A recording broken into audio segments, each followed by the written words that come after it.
Welcome back to my channel. My name is Brittany Bundles, and today's video is going to be going over some of the very common vendor complaints that I have read over that were sent in to me via like email, text messages, DMs, and also solutions that I would recommend or ways to continue your business even with some of the vendor problems or complaints that may arise.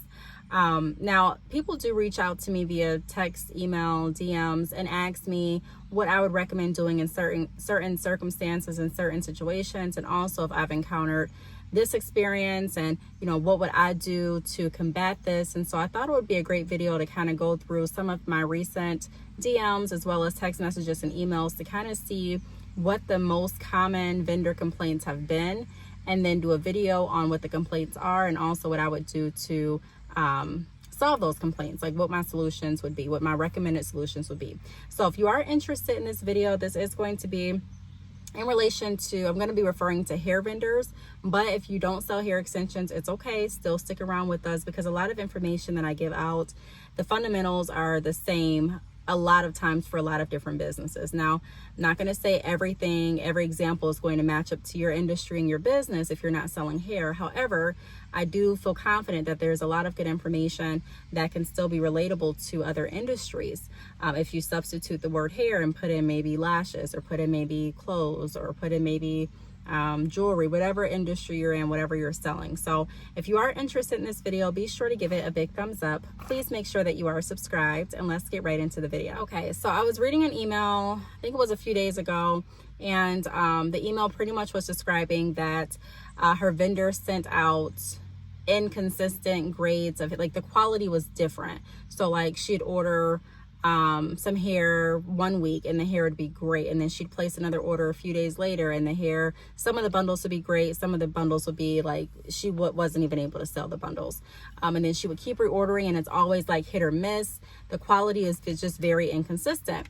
And so I talked about some things that I would recommend doing in that circumstance, and I'm also going to kind of briefly touch on that here in this video. I do want to say that when you find a vendor, like I say in a lot of videos, you have to find the vendor that works best for you. So when a lot of people reach out and they're like, well, what do you feel about vendor lists? Do you agree with vendor lists? Do you recommend me try out vendor lists?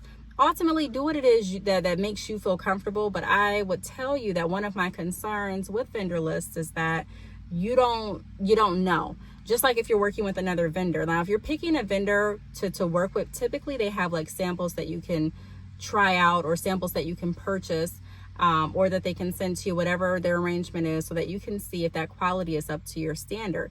Now, although you can't guarantee that that person or that vendor is going to send out the same quality every time you order, you can start to get the feel for how the relationship is going to be.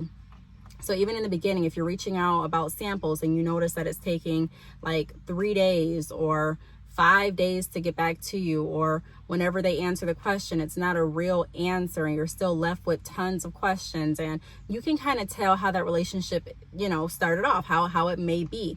And so I don't want to take away that experience with a vendor list. Again, I don't have anything against vendor lists. Ultimately, like I say in every video, you got to do what works best for you. There are people that have had great success purchasing vendor lists and using those vendors and, running their business very successfully. And there's also been people that have purchased vendor lists and they're like, hey, this vendor did not reply back to me. This vendor does not have good quality hair. I do not like working with this vendor. So it depends, it could go either way. However, when you are reaching out and starting that initial relationship with your vendor, it gives you that, like I mentioned, that kind of expectation of how things may go based on how things are going from that initial conversation. So you have to, in my opinion, look at some cues and pay attention to not only the price point, not only the quality, not only the shipping time frame, but the overall picture, also the relationship. We're going to touch on that a little bit later in the video as well. But what I would recommend doing is to always, like I've mentioned in other videos, have a backup vendor. Have a backup vendor, even if you reach out to a vendor and you're purchasing samples because you're needing a vendor to get started with your hair business. And also, if you do need a hair vendor, definitely check out my website. My website is down below for wholesale and also drop shipping options. And I don't exclude anyone from working with me via consultation or like any of my professional biography services or any of my business services or tools, they're available to everyone. So even if you have another vendor, I'm still able to work with you. And that's why a lot of people feel comfortable sending, information in and letting me know what's going on, because I don't, some companies are like, I'm only going to work with you if you're working with me. You know what I mean? But if you choose to go with another vendor, that's your right. That's completely up to you. I will still be available to help if you need my assistance. Okay, so have a backup vendor. Another thing that I would recommend is looking into dropship options as well. So dropshipping gives you that security. It lets you know that, okay, even if my vendor happens to get on something where they're not answering my questions, or they're not sending out good quality, or even if they run out of inventory, there are vendors that run out of inventory. And the people that are working with that vendor are kind of at a standstill because they don't know what to do at this point. And so you just never want to put all of your eggs in one basket. And if a vendor is sending out inconsistent quality, to me, that would be one of the deciding factors as to if I'm going to continue the relationship or end it.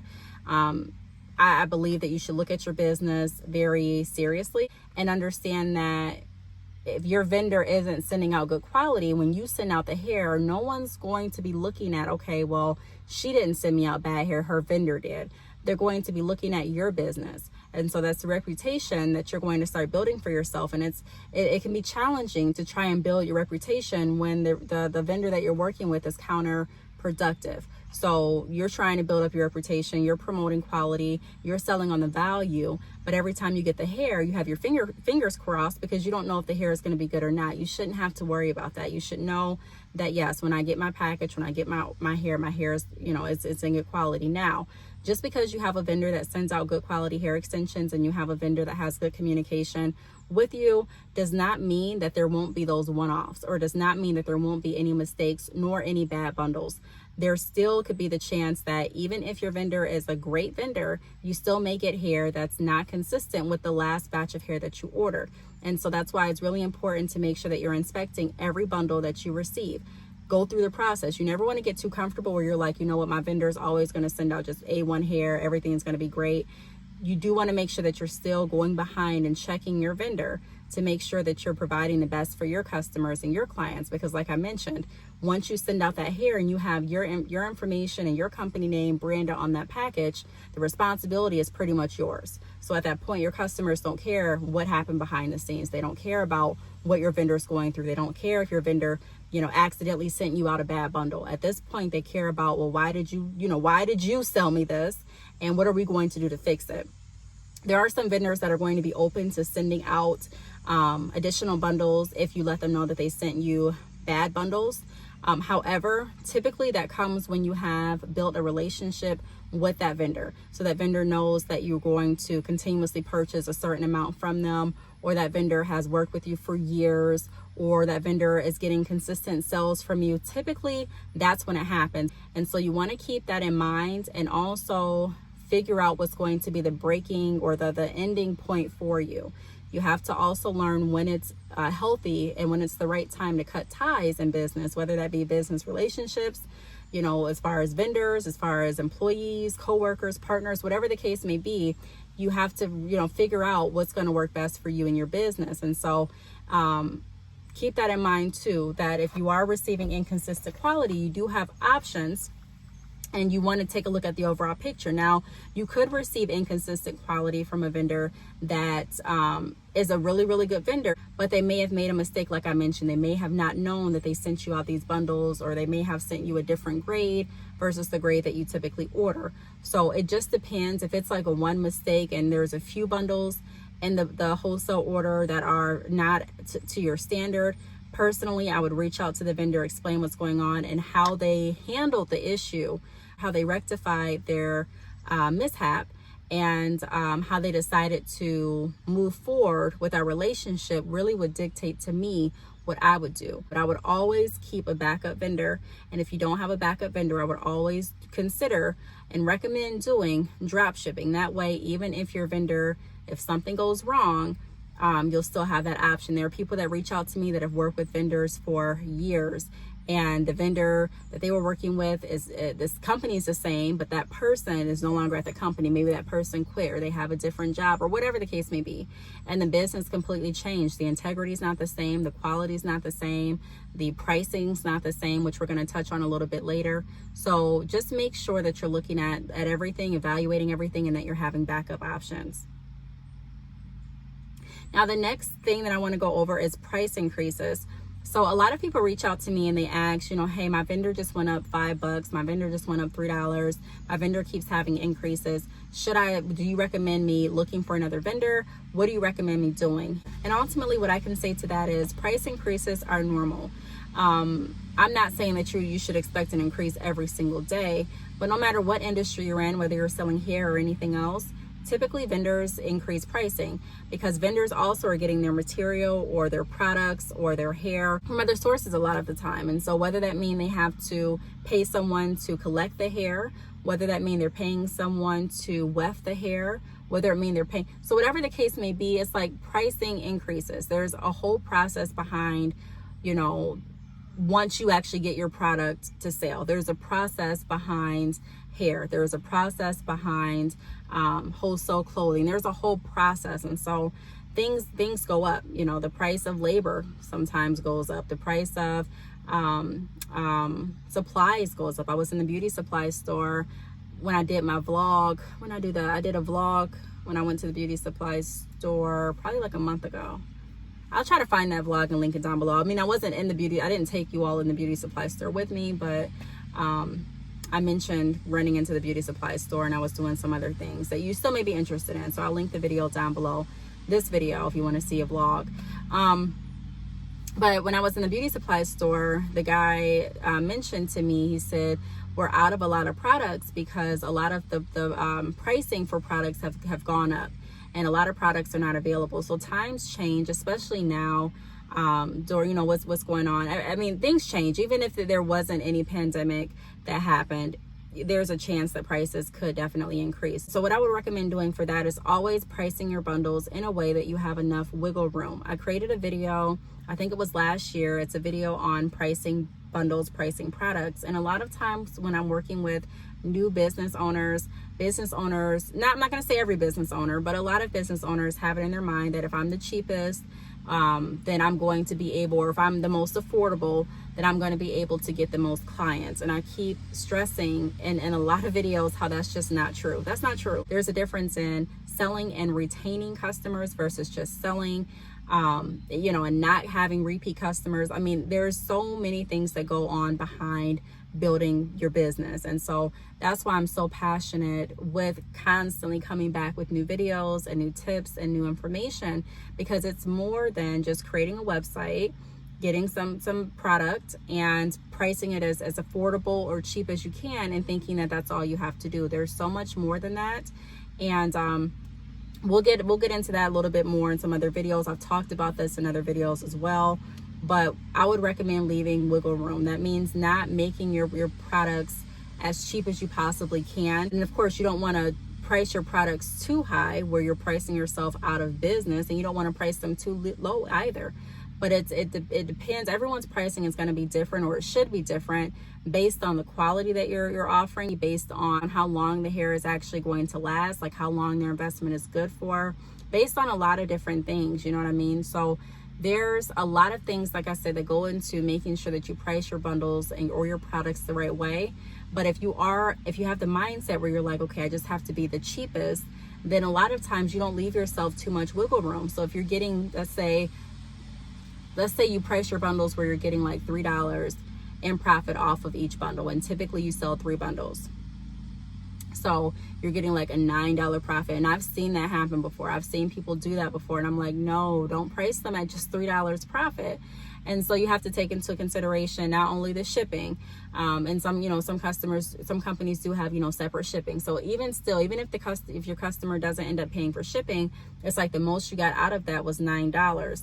And so if your vendor has an increase of like $3 to each bundle, at that point, you're not getting any profit because they just went up $3 for each bundle, and all you were getting in profit was $3 for each bundle. So you want to make sure that you're also being fair to yourself as well. A business relationship goes both ways, and it does take money to continue your business. So don't let anyone ever make you feel bad for charging fair prices for your products, because you need to stay in business. You're going to need the money to pay your website. You're going to need the money to continue to buy inventory. You're going to need the money to be able to buy different packaging or branding options or materials. You're going to need the money for marketing. You're going to need the money for a lot of different things. You're going to need the money to be able to set aside so that you can build towards becoming a full-time entrepreneur and give more of your time and energy to your business and to your customers and clients. And even if you are a full-time entrepreneur, you're going to need the money to continue being a full-time entrepreneur. So everything, it costs, it costs to keep your business running. And so many people feel ashamed of pricing their products and of telling people that, hey, this is what it costs, because they don't want people to think that they're money hungry. And it's like, it has nothing to do with being money hungry, but it's just not realistic to think that you can run a whole business in our industry without charging for anything. And then other people, bring up, well, hey, such and such is doing the same industry and they're charging this. But again, you don't know what type of hair such and such is offering. You don't know. You don't know what grade they're offering. You don't know if their pictures correlate with the hair that they're actually sending out. You don't know if they're even if their testimonials or YouTube reviews are a fair and true reflection of the hair that they're offering. You don't know that. And so I think it's really important to offer samples to your customers. And I think it's really important to stay away from trying to price match every single company, because although we may all be in the same industry, we're all offering different types or different quality of hair. So if people, there can be two different hair companies and they both offer virgin hair, but the grades may be completely different, and the weft construction may be completely different, and the cuticle alignment may be completely different. And so you want to make sure that you're looking at all of that when you start having those thoughts of, well, such and such is cheaper than me. Maybe, but your goal isn't to be the cheapest. And so what I would definitely recommend doing for price increases is to make sure that you are leaving enough wiggle room so that you not only have a profit, but so that you can also budget for sales. You can also have enough wiggle room for discounts, promotions. So if a customer reached out and you're not having a sale, but you're able to, and they're like, hey, I don't know what the case may be, I'm just giving you an example. They're like, hey, all I have is $180 and the bundles that they purchased are like $215. You may have enough to take something off of that, or you'll have enough to give a discount off from when anyone signs up to your email marketing or mailing list. So you just want to keep those kind of things in mind, and also keep in mind that prices probably will increase. Now, I don't think they should increase every day, but that's something that I expect. I expect prices to go up because things go up. So another complaint that people have mentioned when working with other vendors, and sometimes when people are writing me and they're like, hey, this is what I'm going through with my vendor, I like the fact that we can have open conversations about it, because a lot of vendors, a lot of companies will say, hey, just work with me.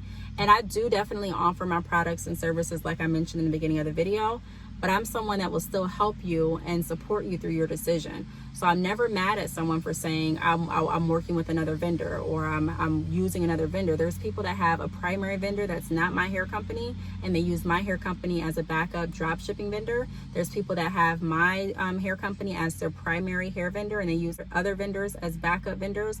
So it just truly depends on what works best for you.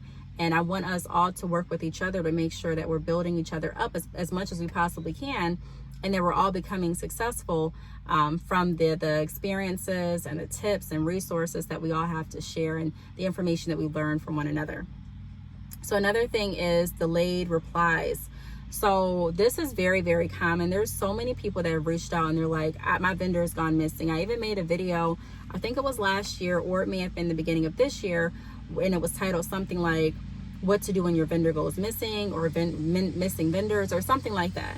And what I meant by that is a lot of vendors are known for going missing, meaning that they're not necessarily going missing, like they're still here.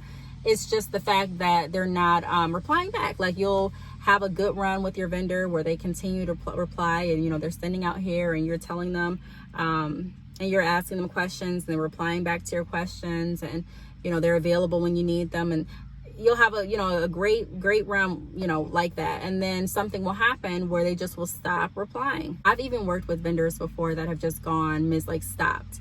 And when I first encountered that, this was some years ago. When I first encountered that, I was I was shocked. I was like, well, why would this vendor, why would they just stop communicating with me? I constantly sent messages. I kept sending messages like, hey, what's going on? I need to place another order. What's happening? And I just would get no reply for days. And at first, like I said, I was really shocked. And then I kind of got upset, because I'm like, at this point, you know, you're playing with my business. I thought we had an agreement relationship, and I need hair to be able to send out, and I'm not able to send out my orders because I can't get in touch with you. And so there's a lot of people that experience that. And that's why I stress so often to make sure that you are looking at everything. Pay attention to the small details. Pay attention to who's replying and who's not replying. There are people that have left my dropshipping program and they're like, you know what, I'm going to go with this dropshipping program because they may be cheaper. And they've come back. A lot of people have come back for different reasons, but another reason that people come back is because they say, well, every time I reach out to you, you're there. Every time I need you to send out hair, you're available. Every time I have a question, I get my answer. And so that speaks a lot. It speaks a lot. Like I need to have a vendor where I have a relationship and I'm able to get in contact with you, where they're reachable. Now, I do want to say on the flip side of that, there are people that can, I don't want to say bombard, but just to be honest, there are people that can bombard their vendor to the point that the vendor doesn't have enough time to reply and answer all of the questions right then and there. Depending on the vendor that you're working with, a lot of vendors, I mean, even, you know, hair companies, any companies, you have times where you're really busy, and you may be able to reply back to the first few questions if you're working with that specific customer. But then if they're asking like maybe 20, 30 questions at one time, you may not be able to answer all those questions right then and there. Or say you just got done answering a series of questions, and then you follow back up and you're sending another 20 questions and another 20 questions. Now, I do encourage asking questions. There's nothing wrong with that. But keep in mind that people are people, and that your vendor is probably working with more than, you know, just you. And so it may take time if you are asking tons and tons of questions. So I recommend being fair on both sides. If I'm asking like over 6 questions, I expect my vendor to take maybe 24, 48 hours to get back with me. Possibly, if I'm asking that many questions. If I'm placing an order, I expect an immediate, you know what I mean? Like, not, it doesn't have to be like that second, but I expect to be able to place an order within like no more than 48 hours. You know what I mean? I need to be able to communicate with you about the order. Now, if it's questions, it's good to have, you know, those questions answered too, but I'm reasonable. So like I said, if I'm asking lots of questions, then I'm also going to be understanding to the fact that it may take a little bit longer. So you may want to position your questions in a way where you're asking the most priority, like the top priority type of questions first. That way you get your response, because I have had people that reached out to me and they're like, hey, I've asked my vendor like all these questions, and they answered like 6 of them, but then when I sent them more questions back, they didn't answer. And it'd be like, you know, that same day, they may have sent the questions in the morning, and it's at, you know, the night, and they're like, I still don't have my answer. So like I said, just be fair and understand that if you're asking lots and lots of questions, it may take more time, or it could be that your vendor may not know that answer, and so they may be waiting to talk to their manager or their assistant or their partner or something like that. But I would at least give it like 48 hours for a reply. Your vendor should have the right expectations set on how long the like the questions and the replies should be. That's why I also mention frequently setting the right expectations, because that way your customers know what to expect. And that way, when we're the customer buying from our vendor, we know what to expect. So it's really important to make sure that you're setting the right expectations. However, if you do have a vendor that's just not replying back, and they're just like, you don't know when they're going to reply back, when you're going to be able to place another order, I would definitely consider finding another vendor if the communication isn't going to be there, and relying on my backup vendor at that point.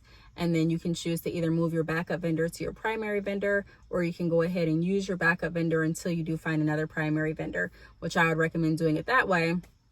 That way you always have a fallback option. The next thing that I want to talk about is your vendor not having all of the textures you want. So this is another common complaint from people working with other vendors, and they're like, hey, they don't have all of the textures that I want to offer. I've had customers that have come to me for drop shipping, and they're like, hey, I really want to offer Peruvian hair, and I don't offer Peruvian. So they're like, hey, I really want to work with you, but I want Peruvian hair. And at that point, I have to decide, okay, am I going to incorporate Peruvian in my drop shipping offer, or am I going to stick to the textures that I offer? And at this point, I found that it's more seamless to just have a list of the specific textures and lengths that I offer through drop shipping, and not do any request add-on options at this point. Now, later on, I may do that, but I'm saying what's worked best for me. I've explored both options, both ways, and I've decided that it works better and it's more seamless for not only my clients, but also for me to have a clear, just overall, this is what I'm offering to all drop shipping clients. You can choose to not sell some of the textures that I'm offering, but this is what I'm offering. And so at that point, I've had people that have decided not to drop ship. I've had people that decided to continue to drop ship, and I've had people that has decided to, okay, I'm going to drop ship with you, but I'm also going to purchase some Peruvian bundles from this company so that I can still offer Peruvian and also all the textures that you're offering. So you can do it different ways, whatever's going to work best for you. Or you can decide to stick with the textures that your vendor is offering. There's nothing wrong with starting off with a few textures, like the most popular textures. I made a video, I think 2 years ago now, about the most popular textures and what textures I'd recommend starting off with.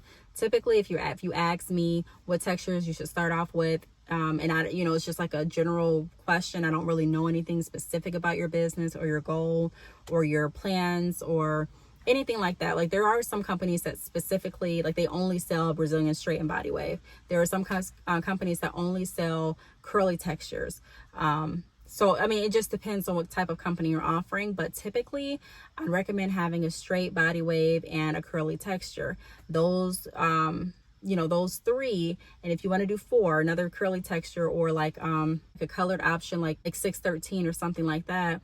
In my experience, those are really good options to be able to start your business with and continue your business with, because you're not having to follow up with so many vendors. You're not having to worry about making sure that you have so many different textures in stock, and you're still able to send out the hair and be able to have what a lot of your customers are going to be looking for. Because there are some people that reach out that aren't doing drop shipping or wholesale, and they're like, hey, do you have Peruvian? I'm just going to use Peruvian for an example. Do you have Peruvian body wave? And I'll say, no, I don't offer Peruvian body wave, but I do have a Brazilian body wave texture. And at that point, they're like, okay, I'll go with that. So just, keep that in mind, that you don't necessarily have to offer lots and lots and lots of textures. I also thought that you had to offer lots of textures when I first started my hair business. I just thought that that's what you're supposed to do. So when I first started Bad Chick Hair, I had a lot. I think I had 8 textures on my website. I had a lot, and it can be very challenging to keep up with all of those textures and to make sure that you're constantly stocked with 8 textures and all of the lengths, instead of making sure that you're looking at, okay, what's going to work best for my business, and let me get the bundles that are typically selling the most and that my customers are looking for the most. That way it's easier and it's more convenient on my end. So I'm not having to work with 8 different vendors or have so many different backup vendors. And also my customers and my clients, they're not having to come back and worry about if the hair is in stock, if it's not in stock, so just keep that in mind. There's nothing wrong with offering lots of textures. Who doesn't love options? But there's also nothing wrong with sticking to, 4 or 5 textures, especially if you're just starting out. So I have a few more, but I'll probably do another video for those. So I really hope that these solutions helped. Ultimately, do what's going to work best for you. Like I say, that's like my saying, do what works best for you. There's no rules as far as what you can't do for your business. You know what I mean? As long as you're doing things that are legal and legitimate, you can do what you want to do. That's the beauty of it. However, there are ways around some of the common complaints that people write in and explain to me. when they are explaining their journey with the vendor that they're working with. So I really hope that these tips and some of this advice helped. If you do have any questions, feel free to leave them down below. Thank you so much for watching, and I will see you all in my next video. Bye.